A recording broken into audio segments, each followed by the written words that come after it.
Si son tan amables de abrir sus Biblias en esta mañana para nuestro estudio de la preciada palabra de Dios en Filipenses capítulo 2. Y queremos regresar a los versículos 5 al 8, a esta porción tan significativa de las Escrituras que describe la encarnación del Señor Jesucristo. La última vez la vimos para efectos éticos de propósito moral, para que fuera un modelo para nosotros en este asunto de humillarnos a nosotros mismos por causa de la unidad de la iglesia. Y esta mañana quiero regresar a los mismos versículos y no concentrarnos en el propósito ético y moral y ejemplar, sino ver la teología de estas mismas verdades. Porque ya que nos dan una norma que seguir, también nos hablan de la verdad acerca de la encarnación, el milagro más grande que Dios jamás llevó a cabo cuando Él se volvió hombre para morir por nosotros.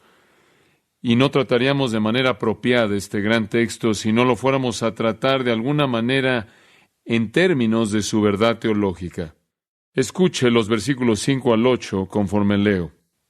Haya pues en vosotros este sentir que hubo también en Cristo Jesús, el cual siendo en forma de Dios no estimó el ser igual a Dios como cosa que aferrarse, sino que se despojó a sí mismo, tomando forma de siervo, hecho semejante a los hombres, y estando en la condición de hombre, se humilló a sí mismo, haciéndose obediente hasta la muerte, y muerte de cruz.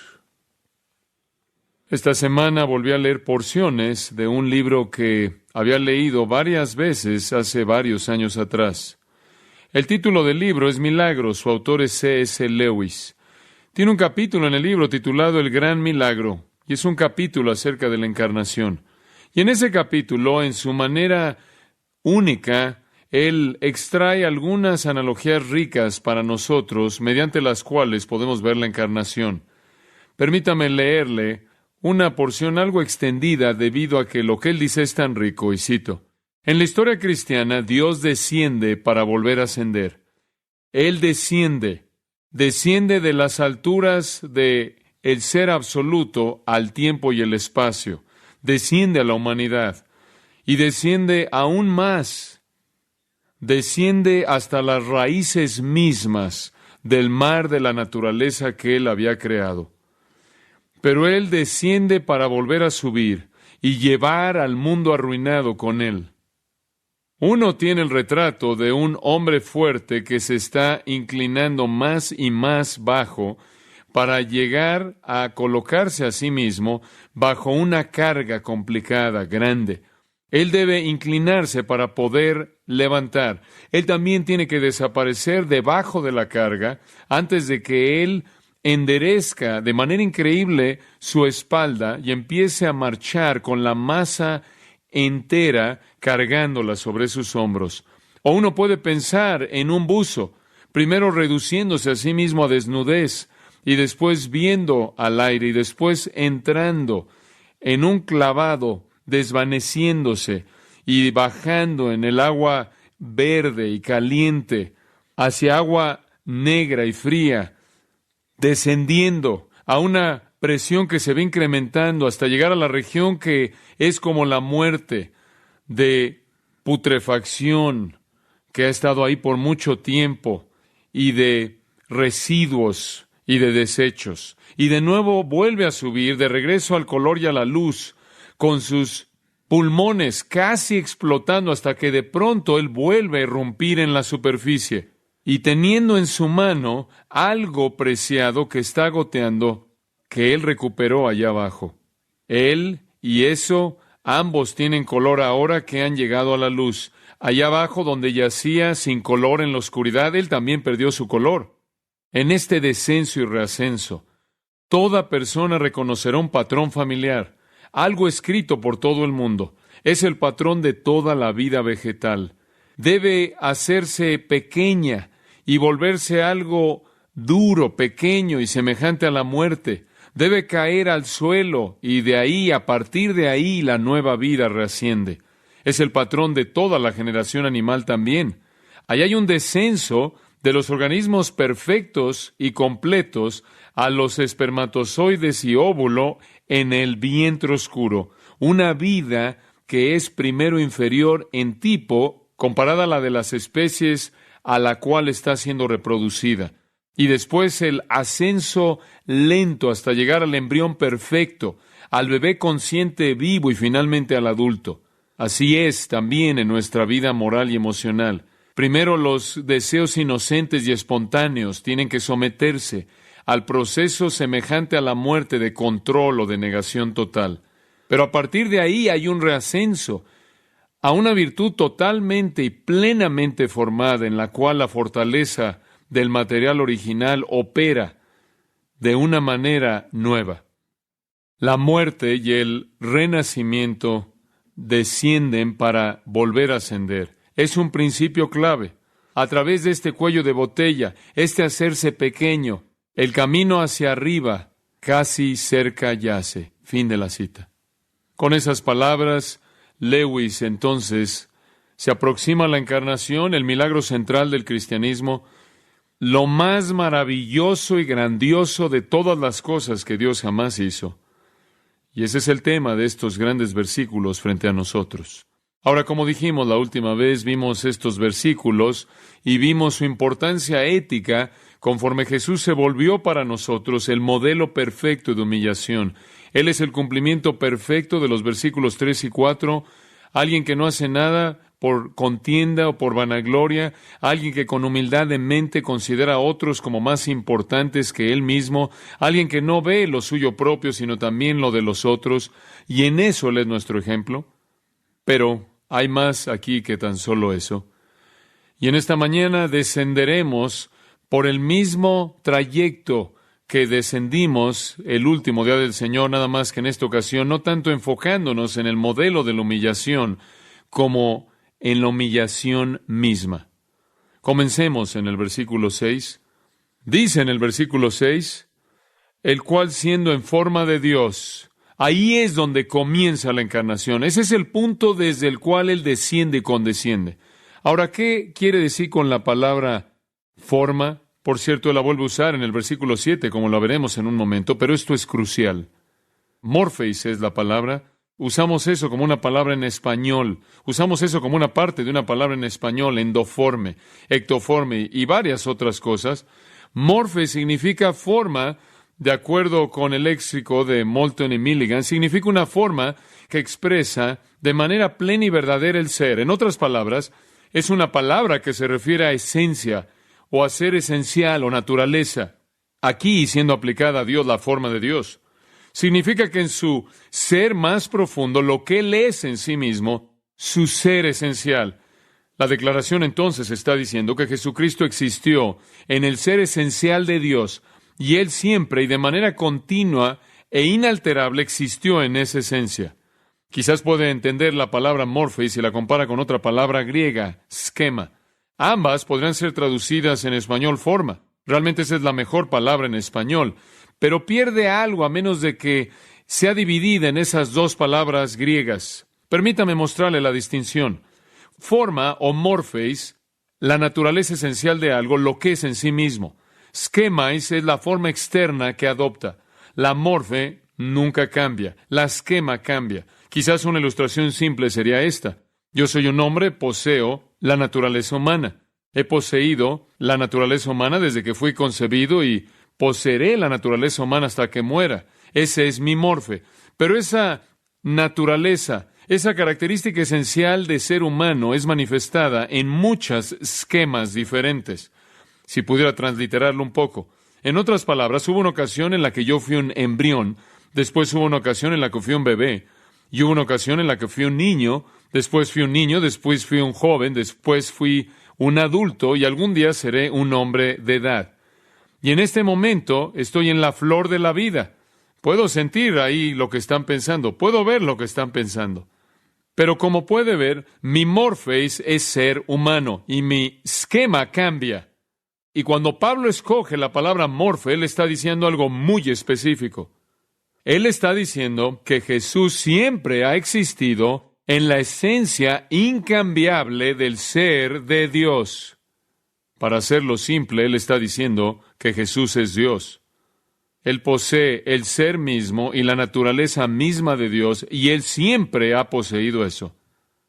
Y esa interpretación de esa primera frase ciertamente es fortalecida por la segunda frase, en la cual habla de que Jesús, siendo igual a Dios, y de esta manera él describe, claro, lo que él quiso decir con la frase siendo en forma de Dios. Él quiso decir que es igual a Dios. ¿Por qué tenemos tanta discusión acerca de esto? Porque es el corazón y el alma de la fe cristiana. E inevitablemente, cuando la gente ataca a la fe cristiana, cuando formas de religión fuera de la verdad nos atacan, ellos atacan en el punto de la deidad de Cristo. Ayer recibí algunas visitas en mi casa. Eran testigos de Jehová. No se quedaron por mucho tiempo. Estaban ahí para hablarme de cierto mensaje. ¿Saben cuál era el mensaje? Señor, usted necesita saber esto. Jesús no es Dios. Ese es el mensaje de los testigos de Jehová. O no van a salir y decirlo a menos de que usted le pregunte, pero ese es el mensaje. Esa es una negación de la esencia de la fe cristiana. En el Evangelio de Juan parece ser su preocupación en particular y su carga y pasión bajo la inspiración del Espíritu Santo dejar al lector sin duda alguna en su mente de que Jesús es Dios, y entonces él inclusive comienza con esa declaración. En el principio era el Verbo, refiriéndose a Cristo, y el Verbo era con Dios, y el Verbo era Dios. Y para demostrar eso, él dice, todas las cosas por él fueron hechas, y sin él nada de lo que ha sido hecho fue hecho. En él estaba la vida, y la vida era la luz de los hombres. Él es el Creador. En el versículo 14, él dice de Cristo que él se hizo carne y habitó entre nosotros, y vimos su gloria, gloria del unigénito del Padre. Él es Dios. Y Juan estaba diciendo, claro, en el registro maravilloso de Juan 8, versículo 58, que antes de que Abraham fuese, yo soy. Y por lo tanto, él adoptó el nombre mismo de Dios, quien dijo, yo soy el que soy, te he enviado. Y en Colosenses, el apóstol Pablo, en ese maravilloso primer capítulo, versículo 15, hablando de Cristo, él dice, él es la imagen o la réplica exacta del Dios invisible, el primogénito de toda creación, porque por medio de él todas las cosas fueron hechas, las que están en los cielos y en la tierra, visibles e invisibles, sean tronos o dominios o principados o potestades. Todas las cosas fueron creadas por él y para él, y él es antes de todas las cosas, y en él todas las cosas existen. Dos veces entonces Juan y Pablo nos presentan la gran evidencia de la deidad de Cristo como su capacidad de crear. Y él dio evidencia de eso, suficiente evidencia. Si alguna vez se preguntó si Jesús es Dios, vea cómo él puede crear, no solo en el pasado, no solo en el punto de la creación, sino que observe sus milagros creativos en su vida. Él creó peces, él creó pan, él creó un oído cuando Pedro cortó uno. Él creó nuevas piernas, nuevos ojos, nuevos oídos y una nueva boca. Él creó nuevos órganos internos para reemplazar los que estaban enfermos, actos de creación. Él es el creador, él es Dios. En Hebreos capítulo 1, versículo 3, ¿se acuerda de esto? Él es el resplandor de la gloria de Dios y la representación exacta de su naturaleza. Ahí comienza todo. Todo comienza con el reconocimiento de que Jesucristo existió en la esencia misma del Dios eterno. Ahí comienza. El cristianismo entonces es una verdad tremendamente simple, sin embargo, infinitamente profunda de que Dios se volvió hombre. Y ahora seguimos el camino de esa encarnación, de su encarnación. Regresa al versículo 6. Siendo en forma de Dios, no estimó el ser igual a Dios como cosa a que aferrarse. Él no consideró que debía aferrarse a eso. Esa palabra igual es interesante. La palabra griega es la palabra isos. Es una palabra muy interesante. Significa exactamente igual en tamaño, cantidad, cualidad, naturaleza, número, lo que sea. Pero significa exactamente igual. Usamos eso inclusive en español. ¿Está usted familiarizado con términos como isómero? Algunos de ustedes en las ciencias naturales lo están. Un isómero es una molécula química que tiene una estructura ligeramente diferente de otra molécula, pero es absolutamente idéntica a la otra en términos de sus elementos químicos y peso. Son iguales. Podríamos decir que su esquema puede ser diferente, pero su morfe es la misma, o es igual. Isomorfo significa tener la misma forma. Isométrico significa medidas iguales. Y un triángulo isósceles, recordará a partir de sus días en la escuela, es un triángulo que tiene dos lados iguales. La palabra significa igual. Él era igual con Dios, exactamente igual a Dios. Él es en forma de Dios. Él es Dios. Eso es lo que Pablo está diciendo. De hecho, el texto griego literalmente dice en el versículo 6, Él no consideró el ser igual con Dios. Una declaración tremenda.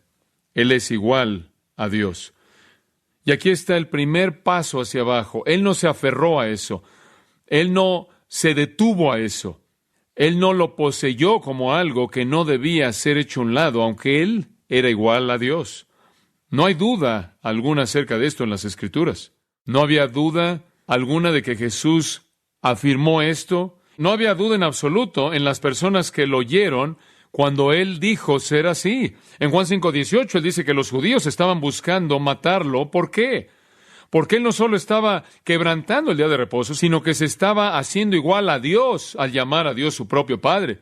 Y cuando alguna de esas personas venía que quería negar que Jesús era igual a Dios, lo que es interesante es que les dice, me parece extraño que ni siquiera saben cuáles son sus peores enemigos, porque sus peores enemigos, los judíos apóstatas que rechazaban a Cristo, que estaban inmersos en justicia personal, no les quedó duda acerca de lo que Él dijo. Ellos sabían exactamente lo que Él estaba diciendo. Él estaba diciendo ser igual a Dios. Nadie que lea el Nuevo Testamento puede perder de vista eso. En Juan 10:33, los judíos respondieron y le dijeron otra vez, por buena obra no te apedreamos, sino por blasfemia. ¿Por qué? Porque tú, siendo hombre, te haces igual a Dios. Ellos sabían lo que estaba diciendo, bastante obvio. Él les dijo, ustedes deben ver las cosas que hago y saber y entender que el Padre está en mí, yo en el Padre. Y Él les dice a sus discípulos, tanto tiempo he estado con ustedes y todavía no saben quiénes son. Si me habéis visto a mí, habéis visto al Padre. Y Tomás en el capítulo 20, versículo 28 dice, Señor mío y qué, Dios mío. Pero aquí está el primer paso hacia abajo.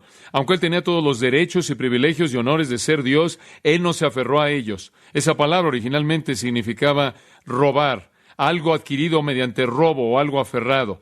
Pero llegó a significar cualquier cosa a la que alguien se aferraba, a la que alguien abrazaba, a la que alguien valoraba, a la que alguien abrazaba fuertemente. Él existió como Dios, pero Él se rehusó a aferrarse a esa posición favorecida. Él se rehusó a aferrarse a todos los derechos y honores que iban con ello. Él estaba dispuesto a entregarlos, a hacerlos a un lado. Esa es la idea. Ese es el mensaje increíble del cristianismo. No es lo mismo como otras religiones. En India usted ve a la gente tratando de apaciguar a un Dios para que no se enoje con ellos. En el cristianismo usted ve a Dios mirando hacia abajo a pecadores miserables que lo odian y son sus enemigos, y de manera dispuesta Él hace a un lado sus privilegios para descender por causa de ellos. Esa es la actitud de humildad que comienza en la encarnación. Comienza con la abnegación de la segunda persona de la Trinidad. ¿Y después qué sigue? Por favor, observe el versículo 7. Sino que se despojó a sí mismo.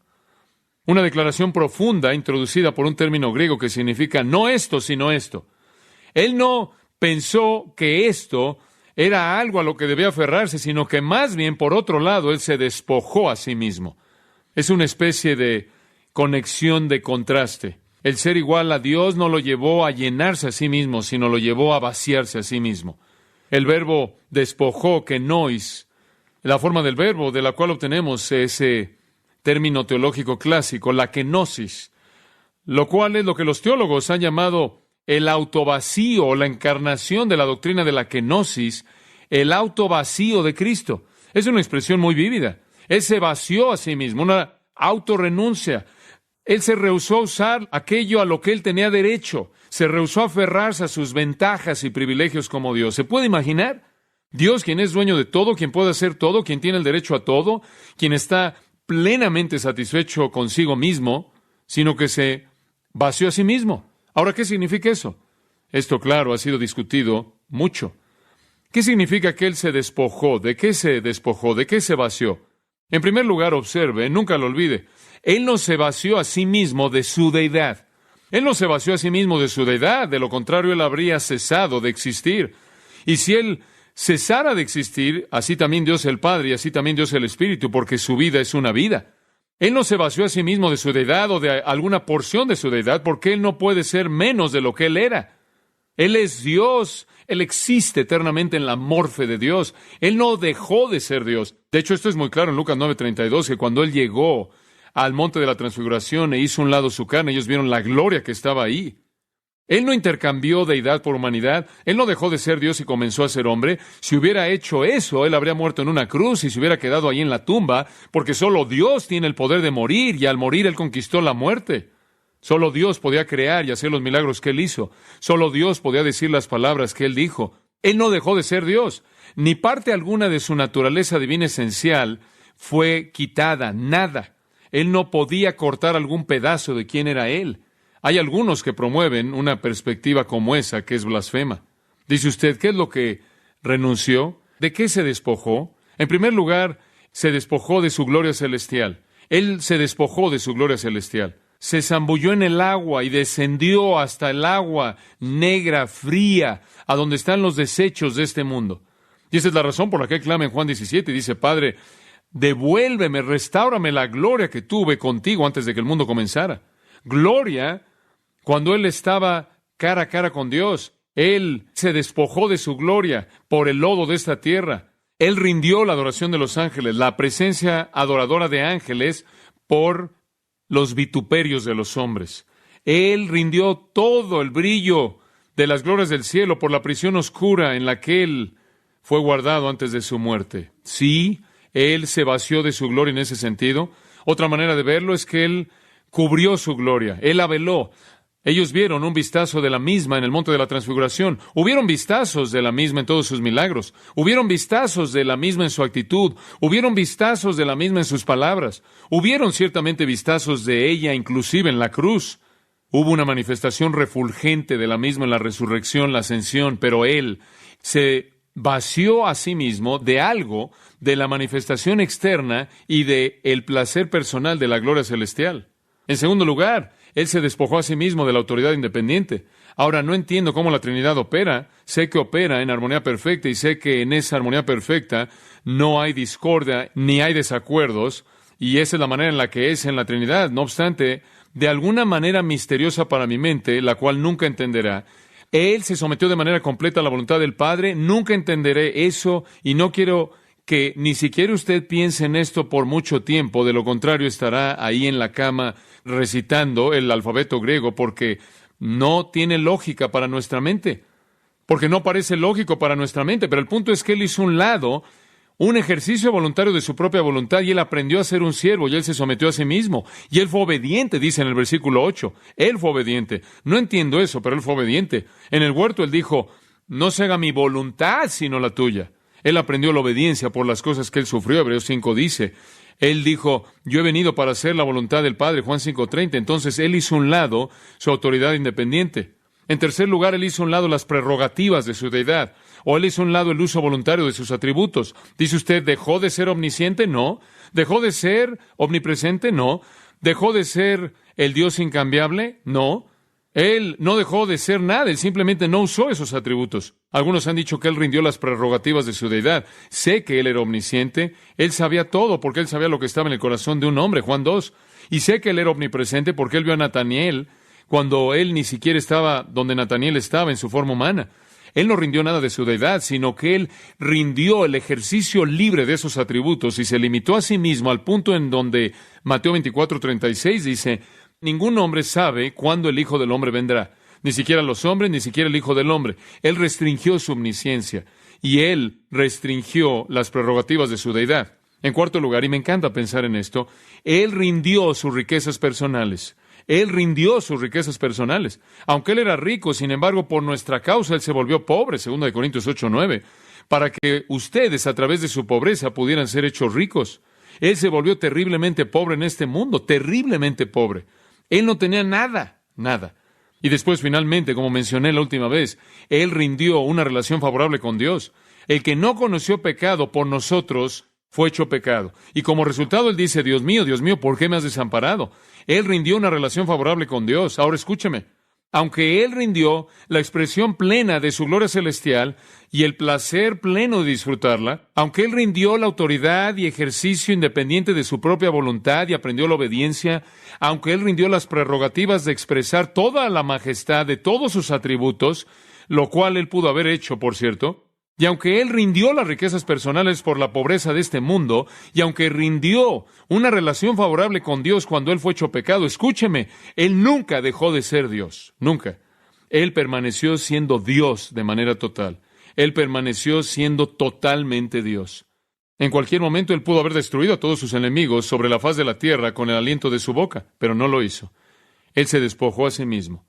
Hay un sentido en el cual él se despojó a sí mismo, no al rendir algo solo, sino que se despojó a sí mismo también al adoptar algo. ¿Es correcto? Observe el versículo 7. Tomando forma de siervo. Él rindió algo. Acabamos de mencionar todo lo que rindió. Y él adoptó algo, la forma de siervo. En un sentido, al darse a sí mismo, al vaciarse a sí mismo, su kenosis no solo fue al rendir algo, sino al tomar algo, la forma de un siervo. Observe la palabra forma de nuevo, y está de nuevo morfe, la esencia. Esto no es un manto, no es una esquema externa. Él literalmente adoptó la esencia de un siervo.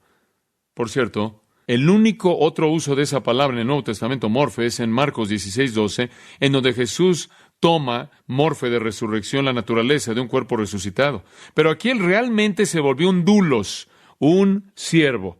Y él vino a servir la voluntad de Dios y el propósito de Dios y a someterse a Dios y por lo tanto someterse a las necesidades también de los hombres. Esto se remonta a Isaías 52, 13 y 14, lo cual identifica al Mesías venidero como el siervo. Realmente el siervo se volvió pobre, se volvió un esclavo. Imagínese, él era dueño de todo. Pero cuando él vino a este mundo, él estaba tomando prestado todo de los hombres. Es impensable. Él tuvo que tomar prestado un lugar donde nacer y no era un lugar importante. Él tuvo que tomar prestado un lugar en donde colocar su cabeza, ni siquiera tenía un hogar. Muchas noches él durmió en el Monte de los Olivos. Él tuvo que tomar prestado una barca para cruzar el pequeño mar de Galilea. Él tuvo que tomar prestado un barco para predicar del mismo. Él tuvo que tomar prestado un animal para entrar a la ciudad cuando estaba siendo recibido de manera triunfal como Rey de Reyes y Señor de Señores. Él tuvo que tomar prestado un lugar para la Pascua, un aposento para la Pascua, porque ni siquiera tenía una casa en Jerusalén. Él tuvo que tomar prestado una tumba para ser sepultado. La única persona que tenía el derecho a todo terminó sin nada y se volvió un siervo. Él vino al mundo como el Rey de Reyes, Señor de Señores, el heredero legítimo al trono de David, como también Dios en carne humana, pero no tenía ventajas. Él no tenía privilegios en este mundo. Él vino como siervo. Nadie le dio nada. Nadie le encomendó ningún tesoro. Nadie le dio un hogar. Nadie le dio ningún animal para que se montara sobre él. Nadie le dio alguna propiedad para llamarla suya. Nadie le dio nada. Él sirvió a todo mundo. Él no tenía ventajas, él no tenía privilegios. Este es Dios, recuerde esto, este es Dios. Este es el Dios del universo del que estamos hablando, quien hizo todas las cosas. Porque por medio de él todas las cosas fueron hechas. Y sin él nada de lo que ha sido hecho fue hecho. Y por medio de él son todas las cosas. Sin embargo, no tiene nada. Después él descendió un paso más, dice en el versículo 7, hecho semejante a los hombres. Él simplemente era como los hombres. A él se le dio los atributos esenciales de la humanidad. Él era homeomati, él era homogéneo con los hombres. Esa es la idea. Él se volvió hombre, verdaderamente humano, realmente humano. No dejó de ser Dios y no tomó algún cuerpo. Él no es Dios en un cuerpo, él es Dios hombre y hombre es más que un cuerpo. Toda la esencia de la humanidad, cuerpo, alma, mente, verdaderamente humano. Esa es la razón por la que en Lucas 2:52 dice que él creció en sabiduría y estatura. Él estaba creciendo como humano.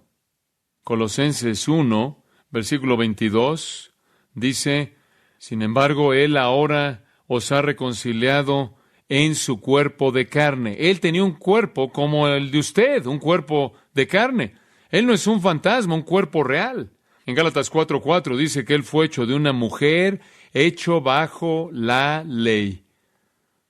En Hebreos capítulo 2, versículo 14, debido entonces a que los hijos comparten en carne y sangre, él también participó de lo mismo, misma carne y sangre que tenemos. No quiero que se confunda con esto, que cuando él vino al mundo, él vino y toda la carne que él tomó era carne humana normal que sintió todos los efectos de la caída. No era una especie de humanidad precaída como la de Adán, sino una humanidad poscaída en el sentido de que podía conocer la tristeza y las lágrimas y el llorar y el sufrimiento y el dolor y el hambre y la sed y la muerte. Y la muerte solo puede tocar la humanidad que ya ha sido tocada por la caída. Entonces él sintió los efectos de la caída sin que él jamás conociera o experimentara o tocar el pecado en la caída. Y Hebreos dice que él participó de lo mismo como los hijos que participan de carne y sangre. Él fue hecho en semejanza a sus hermanos en todas las cosas. Hebreos 2:17, en todas las cosas. ¿Por qué? Para que él pudiera convertirse en un sumo sacerdote misericordioso y fiel. ¿Cómo es que él va a saber lo que sentimos a menos de que él sienta lo que sentimos? Y si él lo siente en la humanidad no caída, él no lo sentirá porque no está ahí. Él era humano en el sentido de que él experimentó toda la prueba y toda la tentación de los hombres. Y esa es la razón por la que él es un sumo sacerdote tan fiel y tan comprensivo. Sin embargo, él nunca pecó. Hebreos 4:15, sin pecado, nunca pecó. No podía pecar porque Dios no puede pecar. Él descendió hasta abajo, tomó la forma de un siervo, un esclavo, y fue hecho a semejanza de hombres. Versículo 8 nos lleva un paso más hacia abajo. Y estando en la condición de hombre, simplemente veo esta declaración y continúo meditando y meditando en él. Al principio usted piensa, bueno, ¿acaso eso no repite el final del versículo 7, hecho en semejanza de hombres? Pero no es así. Dice que se descubrió que parecía como hombre, y ahora él ve su humillación desde el punto de vista de la gente que lo vio. Sí, él es el Dios hombre, pero conforme la gente lo veía en la apariencia de hombre, y la palabra aquí es esquemati, de esquema. La forma externa para ellos era la de un hombre. Ellos veían la forma externa y vieron un hombre. Y eso es correcto. Ellos lo veían como hombre. Pero había mucho más que no vieron y creo que está implícito aquí. Eso es parte de su humillación. Él descendió para volverse el Dios hombre, pero nunca vieron la parte de Dios. Lo vieron y vieron que su apariencia era la de un hombre. Y la esquema de un hombre era lo único que veían. Amados, sería una cosa que Dios se volviera hombre, pero eso ya es suficientemente humillante, que Dios se vuelva un hombre y que el hombre piense que Él es solo hombre. De hecho, es algo humillante. Eso es humillante. Y Él hizo todas las obras, dijo todas las palabras, hizo todos los milagros y dijeron, este hombre tiene un demonio. Y los judíos dijeron, conocemos a este hombre, conocemos a su madre y a su padre, sabemos de dónde es y de dónde salió diciendo que descendí del cielo. ¿De dónde saca esto? Ellos simplemente lo veían como hombre. Y eso era tan humillante. Sus mentes estaban oscurecidas por el pecado, reconocieron su humanidad, pero no vieron su deidad. No sabían quién era. No sabían quién era. ¡Qué humillante! Aquí está, Dios en carne humana, el Rey de Reyes, el Rey del universo, majestuoso, y ni siquiera lo saben. Y lo tratan no como hombre, sino como lo peor de los hombres. Lo tratan como criminal. Bueno, dice usted, ¿acaso él les respondió? No. Él descendió aún más. Versículo 8, se humilló a sí mismo. Él ya se había humillado. Se humilló a sí mismo bajo ese trato. Él ya se había humillado. Habría sido suficiente para él simplemente el estar dispuesto a no aferrarse a sus derechos, sino que después se vació a sí mismo del ejercicio de esas cosas y después descender al punto de ser un esclavo, siendo él un rey, y después ser hecho exactamente como los seres humanos, sufrir todo lo que ellos sufren y sentir todo lo que ellos sienten, excepto pecar, y después ser visto solo como un hombre, habría sido suficiente. Pero ya para ese entonces, usted habría gritado y habría dicho, quiero mis derechos, eso es suficiente. ¿Saben quién soy? Usted habría quizás derribado un edificio grande o algo, habría creado algo, habría respondido. No, él se humilló a sí mismo. Él simplemente bajó otro nivel. Obsérvelo en su juicio. La humillación es absolutamente increíble. Y lo que le sorprende en esta humillación es que él nunca responde una palabra. Y finalmente, él admite quién es cuando se le pregunta, y él dice, tú lo acabas de decir, tú lo dijiste. Humillación total. Se están burlando de él, le están pegando, están jalándole la barba, lo están tratando como la escoria y él es Dios. Y él no dice una palabra.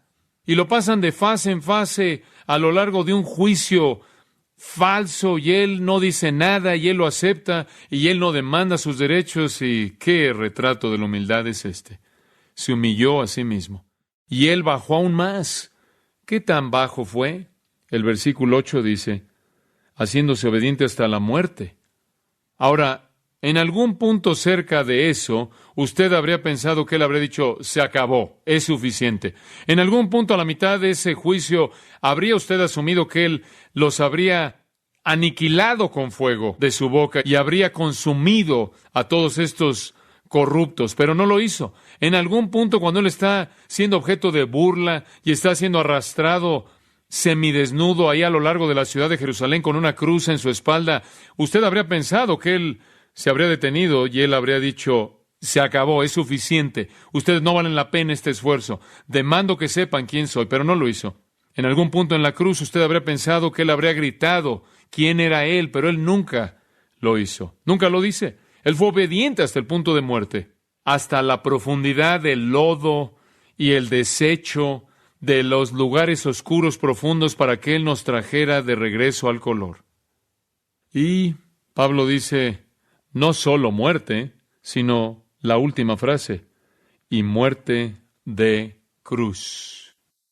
La palabra "y" llama la atención a la característica asombrosa de la humillación definitiva de Cristo. Este es el fondo, este es el fin de la línea. No solo muerte, sino muerte de cruz, crucifixión, la muerte vergonzosa, intensamente dolorosa, degradante, humillante, originalmente diseñada por los persas y perfeccionada por los romanos, solo era apta para un esclavo y la peor escoria entre los criminales. Los judíos la odiaban porque les recordaba Deuteronomio 21:22, el cual decía, maldito es todo aquel que cuelgue de un árbol, de un madero. Pablo cita eso en Gálatas 3. La odiaban, la menospreciaban. Esto es lo máximo en términos de degradación humana, colgar en el cielo, desnudo, por así decirlo, ante el mundo entero que observaba con clavos metidos en tus manos y pies, el objeto de burla. Ahí está Él, este es Dios, este es el Dios que creó el universo. En algún punto a lo largo del proceso, usted pensará que Él se diría a sí mismo, ¿sabes? No vale la pena redimir a estas personas, esto es demasiado degradante, esto es demasiado humillante. Esto es lo que Él hizo, esa es la gracia de Dios, este es el amor de Dios hacia pecadores. Y Él lo hizo para morir por usted y morir por mí. Este es un plan asombroso, ¿no es cierto? Este es un plan que ningún hombre habría diseñado. Es sorprendente que cuando el apóstol Pablo ve la salvación, no desde la perspectiva histórica aquí, sino desde la perspectiva doctrinal, y durante 11 capítulos en Romanos, él muestra cómo Dios se volvió hombre, y murió y resucitó para proveer salvación, y al final de todo esto, en Romanos 11:33, él dice, cuán insondables son tus juicios e inescrutables tus caminos. Él literalmente está asombrado. Dios, ¡qué plan! ¿Quién jamás habría soñado de esto? ¿Quién se habría imaginado que Dios haría eso? Ahora, si nosotros lo hubiéramos planeado, lo habríamos enviado a un palacio y habríamos hecho que naciera en riqueza y en una familia prominente y nos habríamos encargado de que él fuera educado en las universidades, en las mejores universidades y con los maestros de la mayor élite y los mejores tutores, expuesto a lo mejor de la sabiduría y la información humana. Y si hubiéramos planeado que Dios viniera a este mundo, nos habríamos asegurado que todo el mundo lo amara y lo reverenciara y lo honrara y lo respetara. Y nos habríamos asegurado de que Él estuviera en todos los lugares prominentes, conociendo a todas las personas prominentes, y nos habríamos asegurado de que hubiera una campaña de relaciones públicas para promover mucho afecto hacia Él, y ciertamente nunca habríamos dejado que Él naciera en un establo, y nunca habríamos dejado que Él naciera en una familia con pobreza, y nunca habríamos dejado que Él pasara su vida en un taller de carpintería, en un lugar oscuro, en una ciudad oscura en Galilea. Nunca le habríamos permitido vivir sin ningún bien terrenal, ni le habríamos permitido vivir toda su vida y ministerio con un grupo de seguidores ahí de lo más bajo como los tuvo. Nos habremos asegurado que tuviera gente calificada para que fueran sus discípulos y los requisitos habrían sido muy estrictos. Lo habremos hecho diferente. Nunca habremos permitido que él fuera humillado. Habríamos encarcelado o ejecutado a cualquier persona que le escupiera, o que le jalara su barba, o se burlara de él cara a cara, o que le metiera clavos en sus manos. Lo habríamos hecho muy diferente y no habríamos sido salvos. Es sorpresa alguna que el salmista dice en el Salmo 36:6, tus juicios son como un gran abismo. Esto es demasiado para nosotros, no podemos entender esto. Cuán insondables son sus caminos, imposibles de rastrear. No puede encontrar el fin de ellos, no puede llegar ni a la fuente ni a la meta, no lo entiende. Una verdad tan profunda, un propósito divino tan profundo. Y esto es lo que Dios ha hecho por nosotros, por nosotros. Inclinémonos en oración. Señor, decimos con el apóstol Pablo, oh profundidad de las riquezas, de la sabiduría y del conocimiento de Dios, cuán insondables son sus juicios e inescrutables sus caminos, porque ¿quién ha conocido la mente del Señor? ¿O quién se volvió su consejero? ¿O quién le ha dado primero a él para que le fuere recompensado? Porque de él y por él y para él son todas las cosas. A él sea la gloria por los siglos. Amén. Oh Dios, no podemos entender un milagro como este, como el de la encarnación. Demasiado profundo para nosotros. Demasiado profundo. Es cierto que tus juicios, tus decisiones, son un abismo grande. Pero, Señor, aunque no podemos entender, tú has dicho, a menos de que un hombre se vuelva como un pequeño, no puede entrar al reino de los cielos.